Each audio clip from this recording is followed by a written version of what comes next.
Followed by the rest. Mark Aregbesola take over in conflict with ADC constitution. Nwosu Matara disagree on amendments of party rules. Nigeria News Direct says 2027 coalition of hunger, not rescue. Wike blast Obi, Atiku, Aregbesola, other ADC leaders. Daily Trust. Obi insists on 2027 contest as Atiku hints at running. Leadership newspaper. I am running for president, not vice president. Obi declares, says Tinubu government lacks compassion. Your time has passed, Wike tells former Anambra governor. Abuja Inquirer. Wike steps up attack against Mark, Amaechi, Obi, others. Says they are after their stomach, not Nigerians. Blueprint newspaper. Tinubu to troops. You have my full mandate to crush enemies of Nigeria. 9 Boko Haram wives arrested in Niger. IED cash uncovered on Marte Dikwa Bridge.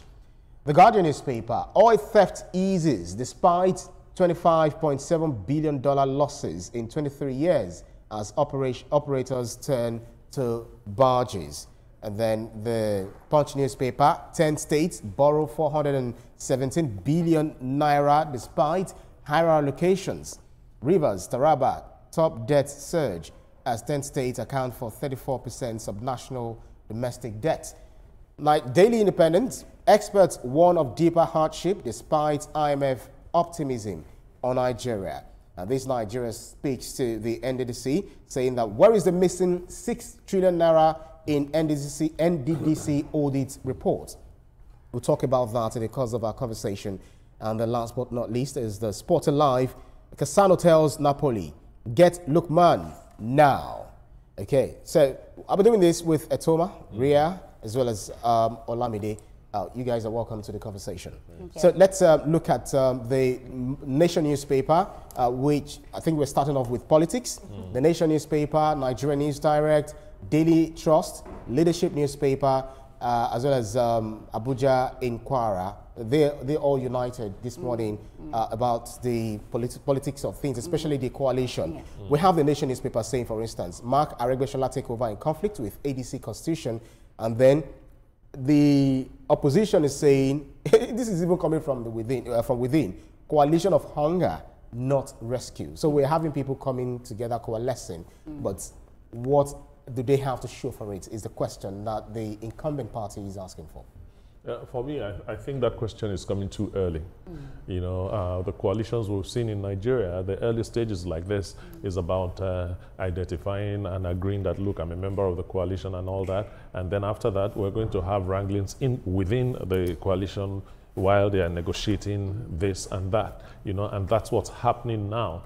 The next thing I would like to see from the coalition is that they have an ideology they are pursuing.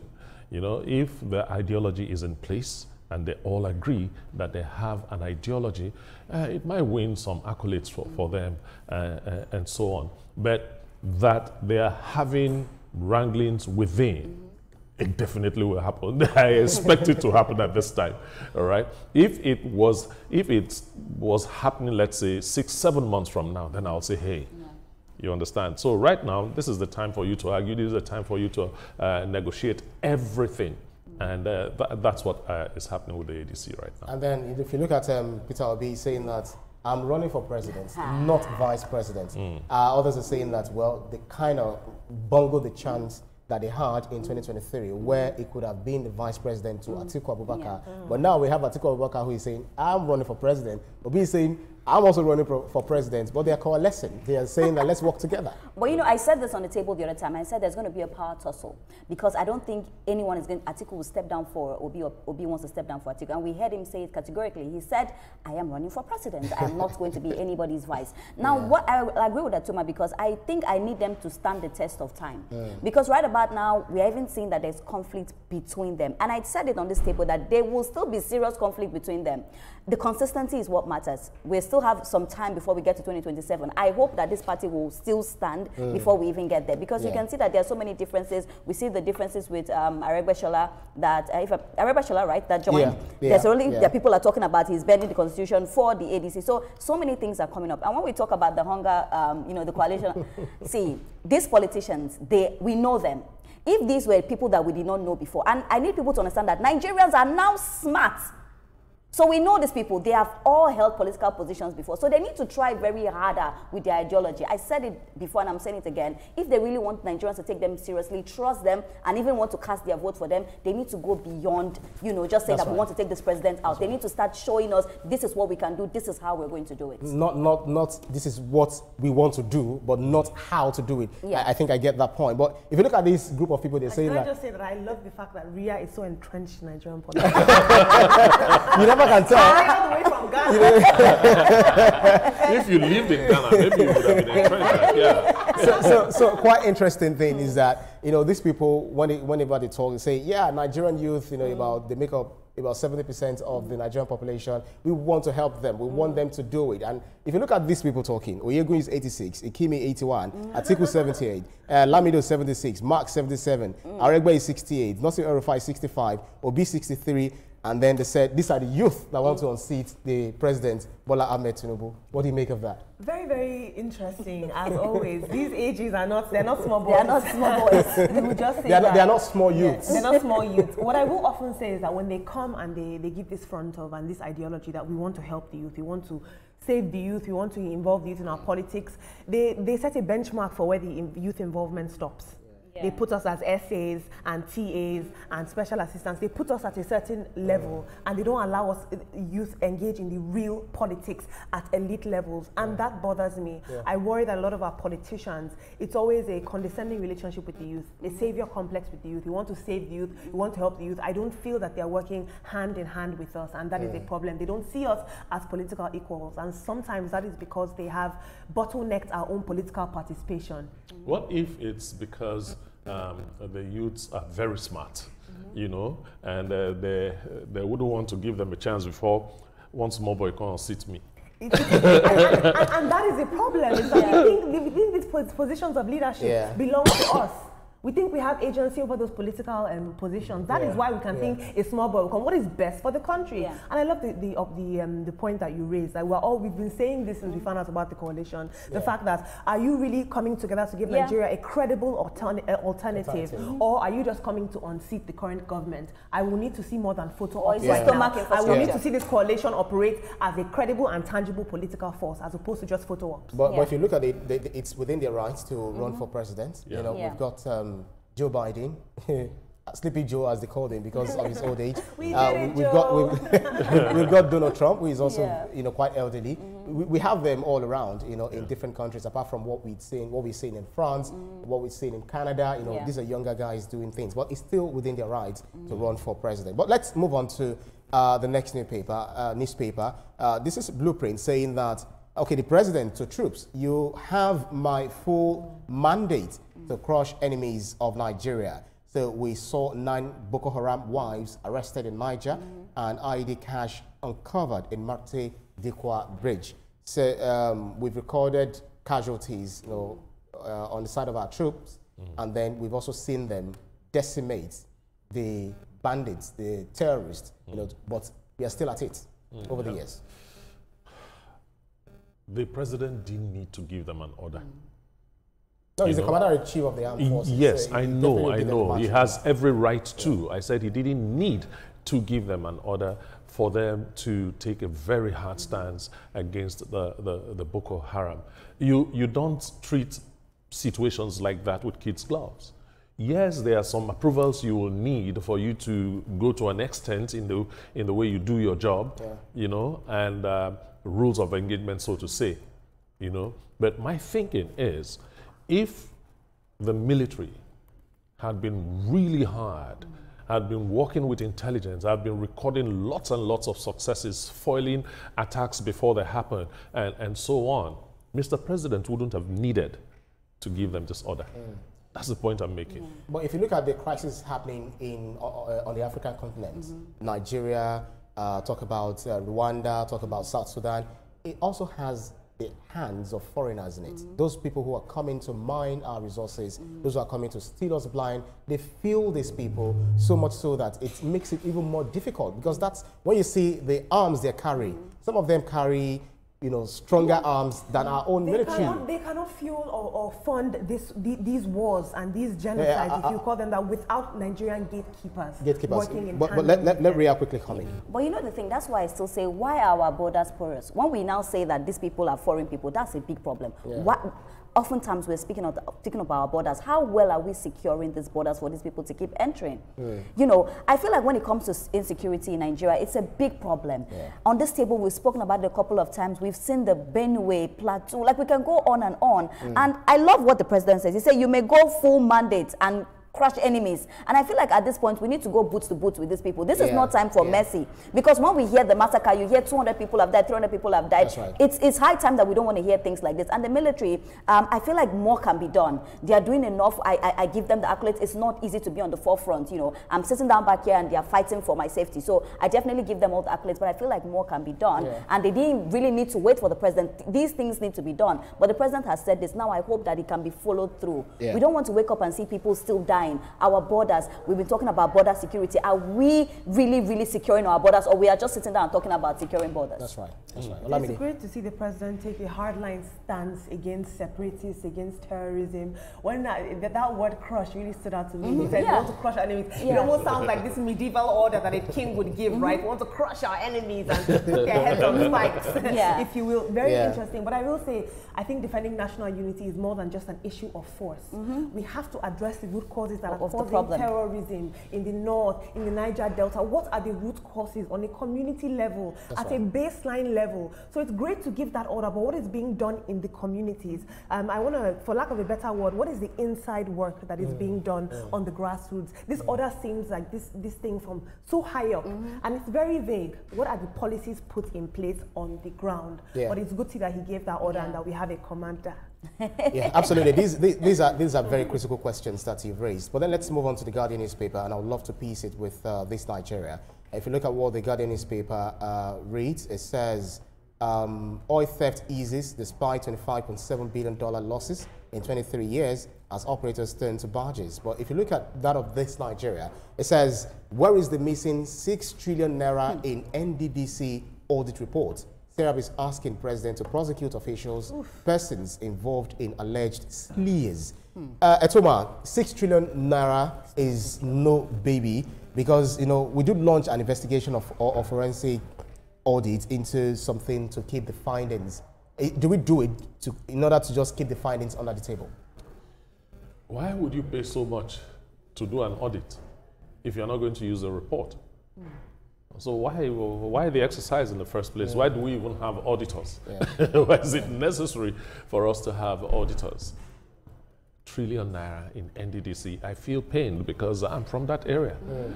So it's like the people managing us. These are monies that would have gone a long way in developing my region, and it's missing. The auditors have found it that look, this thing is missing, and it's just a report.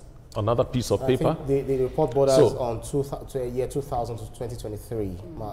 No matter, as far as it's NDDC. Yeah, and 6 trillion naira is involved. 6 That's trillion. humongous amount of money. Humongous. That's a whole lot of money. If you put 6 million naira in 20 by 20 room, it will fill it. No matter the denomination, you know, it will. That's a lot of money, and that is money that was targeted for developmental projects in that region. That's right. And it's not so. Serap, ask the question over and over again. Don't stop asking. It shouldn't be a one-shot thing. Next week, ask. Week after, ask. Keep asking until something happens. That's right. Because Ria, you know, failure to publish the audit report undermines public trust and confidence. And this, if they are able to publish it, then people would, you know, they'll trust the government. They'll feel, yes, the government is on our side, you know, helping us to determine or to be able to detect the real thieves. But why have an audit if you're not going to publish it?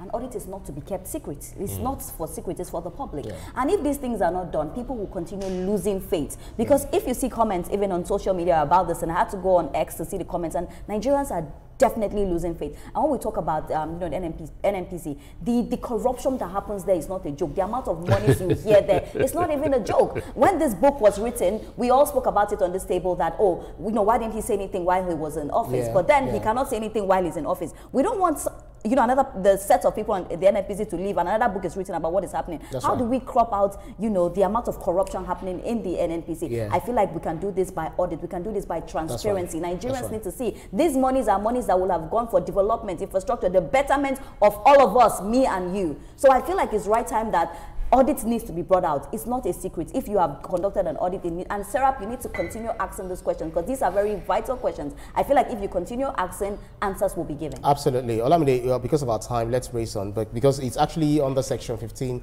subsection 5, that mandates the federal government to ensure that they are able to, abolish all corrupt practices. But Olamide, if you look at the Punch newspaper, it's saying that 10 states borrow 417 billion naira despite higher allocations.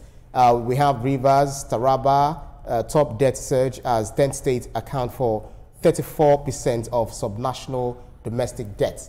Since the removal of fuel subsidy, most of the states, virtually all of the states, are now receiving more than, let's say, ×3 of what they used to get as allocation. What do they have to show for it? Now they're still going ahead to acquire more debt. But what do they have to show for it? That is a very, very pertinent question that we must ask. And just now we discussed the importance of public trust, right, and transparency in governance. This is why, because you're taking more money and there's no sort of output or tangible help towards the people. I'm just going to, I don't know if you guys saw the news online with Wike commissioning a project in Abuja.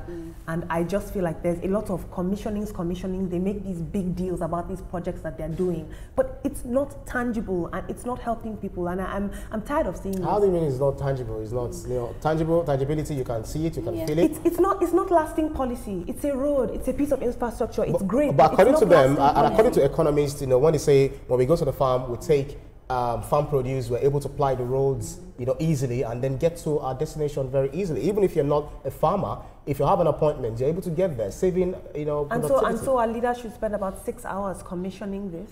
We should spend 6 hours. Okay, so the issue is not what they are commissioning. The issue is the amount of commissioning ceremony itself. For me, a commissioning should be people start using that road immediately. Get it up and working. Get things moving. I don't want. No, it does happen. When they're done, you see people plying the roads. But what I have seen outside Nigeria is most commissionings you see is when private organizations are involved in building PPP, a very big infrastructure, but when it is governments doing it, they just... But when you're talking about when Wike is involved, what do you expect? But people say we don't know what the government is doing, and so they're showing us. They're showing you this is what we're doing. So look, those things are roads. People see them, people use them. I think we're out of time. So Daily Independent says experts warn of deeper hardship despite IMF optimism on Nigeria. We know the IMF, International Monetary Fund, with their prognosis, saying sometimes they are agents of darkness, sometimes they give you the good news. But this time around, they're giving us good news that, yes, we're heading to a very good world because looking at the economic indices and the reforms. But that's what I'm saying, we need to treat this with cautious optimism. Yes. Have you seen somebody you've not seen for a long time and the guy says, man, you're looking good. Meanwhile, you have only 10,000 naira in your account. I think that's what IMF did to Nigeria. And this buddy is saying, hey, now we're the inside. They're saying that it will get better, but it will suffer first, but it will get better. So let's be patient. You like the analogy, IMF warns us every other week. Only you. They are saying we should be patient. We will suffer. All right, guys. The goodness is coming. All right, guys. Looking at sports and life, we have Cassano tells Napoli, get Lukman now, says Nigerian rounds, scores, makes assist. Atletico Madrid consider winger too expensive. Nigeria 3, Tunisia 0. Falcons cruise to emphatic win. Babajide Oshoala Ihezuo score. these are Nigerians, you know, making us proud. Yes, yes. We love to clap. We love it. These are Nigerians making us proud, and you know, 3-0. It's not a joke. So we want more, just the way we've been defeating Ghana, you know, every now and then. It's fine. It's okay. Other countries. In the past, I noticed there were a lot of European players, Brazilian players, but it's good to see Nigerian players taking up that world stage. That's right. You know, when I high demand, Osimhen, Lukman, so many of them. Absolutely. I love them. They're taking center stage, actually. The Falcons have always. The Falcons make me happy. I wish it was the Super. They are just. The win when they have to. Yeah. You know, the win when they have to. It's congratulations to them. And Lukman's story. Yeah. It's like, get ready. I mean, get Lukman now. That's Cassano telling Napoli. So this is one of our own being sought after. So we just want to see our guys, you know, do well and make a lot of money at it. But we asked to go now because of our time. All right. Well, R.I.P. Diogo Jota. Oh, yeah. That's right. So that's right. All right, but coming up on TVC Breakfast, how strong is the opposition party's coalition in their bid to unseat the ruling party ahead of the 2027 elections? Join us just after the break to find out.